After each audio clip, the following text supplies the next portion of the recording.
Voici une vidéo tout à propos du sang. Ce liquide rouge qui circule dans notre corps sans jamais s'arrêter est bien plus qu'un simple liquide. Il représente environ 7 à 8 de notre poids corporel, soit entre 4 et 6 litres pour la plupart d'entre nous. Chaque goutte contient des éléments essentiels qui permettent à notre corps de fonctionner correctement. Dans cette vidéo, nous allons découvrir les principaux constituants du sang, les globules rouges, les globules blancs, les plaquettes et le plasma, ainsi que la compatibilité sanguine. Le sang, c'est bien plus qu'un simple liquide rouge qui circule dans nos veines. En réalité, c'est un tissu complexe et essentiel pour notre survie. On peut le définir comme un mélange de cellules appelées cellules sanguines en suspension dans un liquide appelé le plasma. Et c'est ce plasma qui permet au sang de transporter ce dont nos cellules ont besoin pour fonctionner. Commençons par l'une de ses missions les plus importantes, le transport de l'oxygène. Les globules rouges, une des cellules principales du sang, sont les transporteurs d'oxygène. Ils captent cet oxygène dans les alvéoles de nos poumons et l'acheminent vers toutes les cellules du corps. L'oxygène est essentiel car il permet aux cellules de produire l'énergie dont ils ont besoin pour vivre, un processus qu'on appelle la respiration cellulaire. Ensuite, le sang est aussi chargé de transporter les nutriments. Après la digestion, les nutriments comme le glucose et les acides aminés passent dans le sang, qui les distribue aux cellules pour qu'elles puissent se nourrir, se réparer et grandir. Et ce n'est pas tout. Le sang s'occupe aussi de l'élimination des déchets métaboliques produits par les cellules. Par exemple, le dioxyde de carbone, un déchet de la respiration cellulaire, est transporté par le sang jusqu'au poumon, où il sera expulsé lors de l'expiration. Le plasma s'agit d'une solution aqueuse qui constitue environ 55 de notre sang et qui est composé à 90 d'eau. C'est ce liquide qui transporte les cellules sanguines, les globules rouges, globules blancs, plaquettes, qui permettent à chacun de remplir sa mission. Le plasma joue un rôle essentiel dans le transport des nutriments et des déchets à travers le corps. Mais le plasma transporte aussi des gaz, notamment lors des échanges gazeux. Il distribue l'oxygène vers les tissus, il se produit la respiration cellulaire et finalement, il prend en charge le CO2 pour le transporter jusqu'au poumon où il est expulsé lorsque nous expirons. Le plasma est donc bien plus qu'un simple liquide, c'est un véritable réseau de transport qui assure la circulation des nutriments, des gaz et des déchets. Le plasma sanguin que nous venons de voir est en fait un exemple de ce qu'on appelle un colloïde. Mais qu'est-ce qu'un colloïde? C'est un type de mélange dans lequel des petites particules sont dispersées à travers un autre milieu, appelé le milieu continu. Dans un colloïde, les particules sont plus grandes que dans une solution classique, comme l'eau salée par exemple, mais elles sont suffisamment petites pour rester en suspension et ne pas se déposer sous l'effet de la gravité. C'est ce qui permet au plasma de transporter efficacement des nutriments, des gaz et des cellules sanguines dans tout notre corps sans que ces éléments se séparent. Passons maintenant aux globules rouges. Donc, les globules rouges sont les cellules sanguines spécialisées dans le transport des gaz dans notre corps. Leur mission, transporter l'oxygène des poumons jusqu'aux tissus et ramener le dioxyde de carbone des tissus vers les poumons. Ce qui rend les globules rouges si efficaces, c'est leur forme biconcave, un peu comme un disque creux des deux côtés. Cette forme unique leur permet d'être flexibles, ce qui les aide à se faufiler à travers les plus petits vaisseaux sanguins et augmenter leur surface, ce qui facilite l'échange des gaz. Les globules rouges n'ont pas de noyau, ce qui les rend un peu différents des autres cellules. Leur absence de noyau maximise l'espace pour une molécule très spéciale, l'hémoglobine. Donc, l'hémoglobine, c'est une protéine riche en fer qui donne au sang sa couleur rouge et qui est capable de lier l'oxygène pour le transporter dans tout le corps. Chaque globule rouge contient environ 2700 millions de molécules d'hémoglobine, ce qui en fait un transporteur exceptionnel d'oxygène. Un globule rouge vit environ 120 jours, après quoi il est recyclé par la rate et le foie pour faire place à de nouveaux globules rouges. Grâce à ce renouvellement, notre corps peut continuellement assurer une bonne circulation de l'oxygène et du dioxyde de carbone, deux gaz qui sont indispensables à notre vie. Les globules blancs, aussi appelés leucocytes, sont des cellules sanguines essentielles qui forment la première ligne de défense de notre système immunitaire. Leur rôle est de protéger notre corps des infections, des maladies et des agents pathogènes comme les bactéries et les virus. Ce sont les soldats de notre sang prêts à intervenir dès qu'une menace apparaît. Contrairement aux globules rouges, les globules blancs possèdent un noyau, ce qui les rend eucaryotes. Cette caractéristique leur permet de se diviser et se multiplier pour combattre les infections quand c'est nécessaire. Il existe plusieurs types, chacun ayant une fonction spécifique pour protéger notre organisme. Certains affrontent directement les envahisseurs, tandis que d'autres produisent des anticorps, des protéines qui sont capables de neutraliser les agents pathogènes. Cette diversité et cette capacité de division font des globules blancs des cellules hautement spécialisées dans la défense de l'organisme. Ils sont peu nombreux comparés aux globules rouges, mais leur efficacité et leur capacité de réaction rapide jouent un rôle crucial dans le maintien de notre santé. Les plaquettes sont des petits fragments cellulaires présents dans notre sang et jouent un rôle essentiel dans le processus de coagulation. Dès qu'un vaisseau sanguin est endommagé, les plaquettes se rassemblent rapidement sur le site de la blessure pour former un bouchon et stopper le saignement. En libérant des substances qui favorisent la coagulation, elles permettent la formation d'un caillot solide qui va protéger la plaie jusqu'à sa guérison. Bien que les plaquettes n'aient pas de noyau, elles ne sont pas des cellules complètes à proprement parler.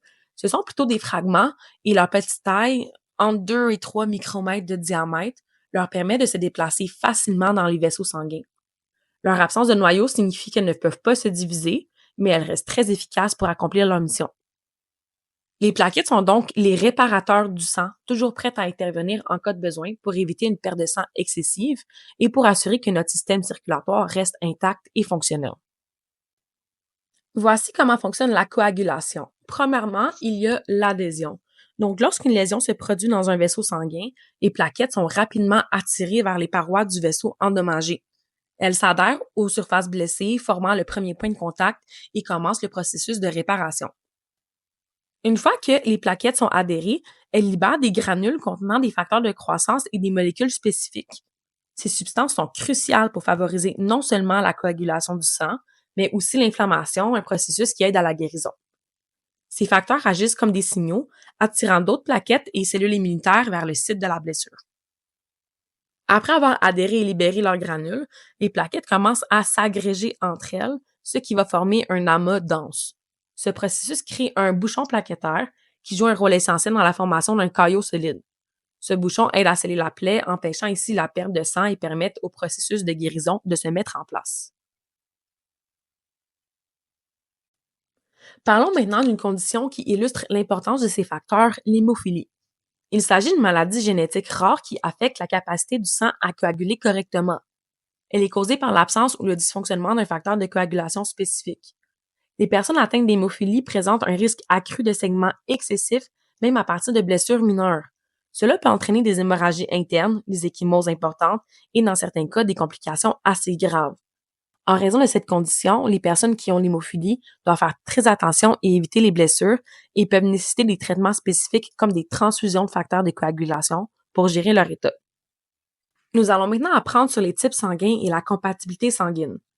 Premièrement, l'agglutinogène est une protéine présente à la surface des globules rouges qui détermine le groupe sanguin d'un individu.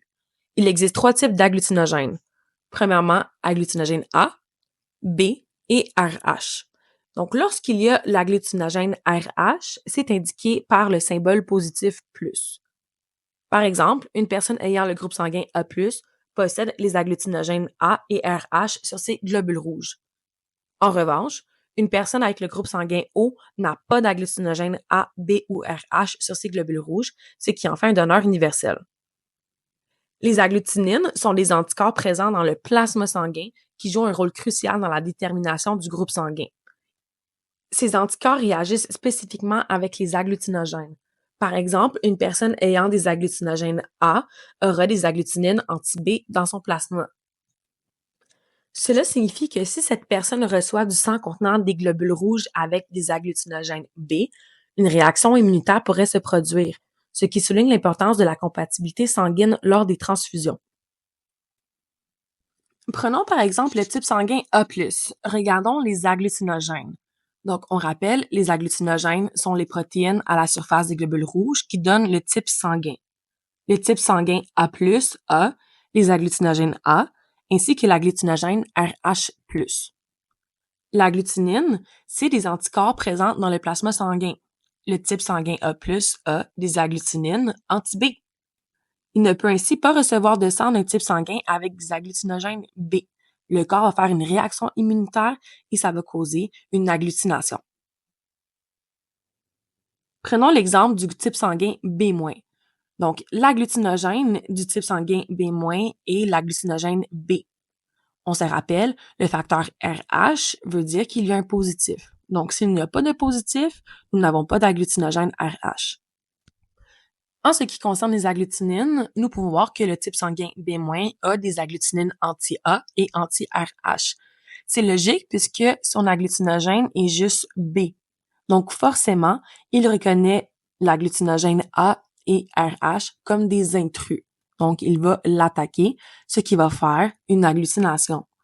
Ainsi, il ne peut pas recevoir de sang d'un type sanguin avec des agglutinogènes A et RH.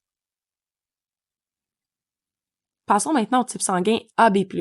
Donc, le type sanguin AB+, a des agglutinogènes A, B et RH puisque nous avons un positif. En ce qui concerne les agglutinines, le type sanguin AB+, n'a aucun agglutinine.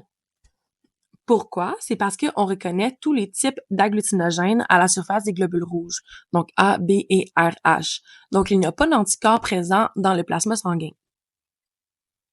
Finalement, passons au type sanguin O-. Donc, le type sanguin O- n'a aucun agglutinogène, il n'y a pas présence de A, de B ou de RH puisque le type est négatif. Ce type sanguin peut donner du sang à tous les types sanguins. Il s'agit d'un donneur universel. En ce qui concerne ces agglutinines, les anticorps qui sont dans le plasma sanguin, il a les agglutinines anti-A, anti-B et anti-RH, puisqu'il ne reconnaît aucun agglutinogène, puisqu'il s'agit du O-. Ainsi, lors d'une transfusion de sang, les types sanguins O- ne peuvent recevoir que du sang O- également, puisqu'ils vont faire une agglutination s'il y a présence d'agglutinogène A, B ou RH. Lorsque les agglutinines se lient à des agglutinogènes incompatibles, elles provoquent un phénomène appelé agglutination. Cela signifie que les globules rouges commencent à se coller les uns aux autres et à former des amas. Les conséquences possibles de cette agglutination peuvent être graves. Par exemple, il peut se produire une insuffisance rénale. Donc, l'agglutination peut bloquer le flux sanguin vers les reins, ce qui entraîne des dommages et une diminution de leur fonction. Il peut aussi se produire des blocages des vaisseaux sanguins dus aux amas de globules rouges qui obstruent les vaisseaux sanguins, ce qui perturbe la circulation vers les organes. Et finalement, l'agglutination peut également déclencher une réaction immunitaire, ce qui entraîne des symptômes comme la fièvre, des douleurs et des réactions allergiques. Il est donc crucial de s'assurer de la compatibilité sanguine avant toute transfusion pour éviter ces complications. Nous arrivons maintenant à la fin de la vidéo. Faisons un résumé. Donc, le sang est un tissu complexe composé de plusieurs constituants essentiels, les globules rouges qui transportent l'oxygène et éliminent le dioxyde de carbone, les globules blancs qui jouent un rôle crucial dans la défense immunitaire et les plaquettes qui participent à la coagulation. Le plasma, quant à lui, transporte les nutriments, des déchets et des gaz. Les agglutinogènes présents à la surface des globules rouges déterminent notre groupe sanguin, tandis que les agglutinines dans le plasma réagissent avec ces agglutinogènes. Cela souligne l'importance de la compatibilité sanguine lors des transfusions. Une agglutination inappropriée peut entraîner des complications graves. Enfin, le groupe O-, en tant que donneur universel, peut donner à tous, mais ne peut recevoir que du sang O-, mettant en évidence l'importance de connaître son groupe sanguin pour garantir la sécurité des transfusions. Comprendre ces éléments nous aide à apprécier le rôle vital du sang dans notre corps.